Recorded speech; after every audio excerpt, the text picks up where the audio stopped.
As early voting concluded Sunday, the top 10 colleges in Florida had drawn just over 50,000 early votes, with Miami-Dade College, the state's largest institution of higher learning, tallying 11,324 ballots, far more than any other campus.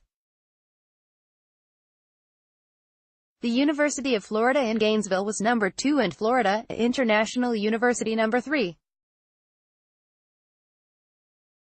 The numbers are tiny compared to the 4.8 million votes already cast in Florida, which is fully one-third of the total voting population, but they are a good sign for Democrats. Elsewhere in South Florida, the most Democratic part of the state, there were other hopeful indicators for Democrats. Monroe County set a record with more than 40% of its registered voters casting ballots early. Broward, the most Democratic of the state's 67 counties, showed almost 414,000 voters have already gone to the polls. 58% of those were registered Democrats, 23% were Republicans, and the rest showed no party affiliation. In Miami-Dade, just over 500,000 people voted early. The numbers were closer, with 44% Democrats and 32% Republicans. Lines at some polling sites continued past the 7 p.m. closing time.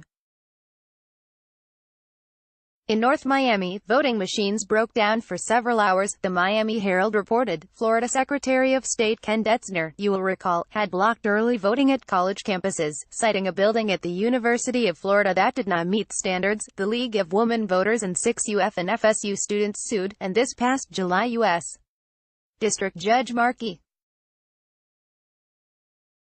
ruled the blocking reveals a stark pattern of discrimination. Overall, whites were voting early at a higher level than other groups going into Sunday, but African American turnout traditionally spikes on the final Sunday of the 2-week early voting period as the so-called souls to the polls vote hits.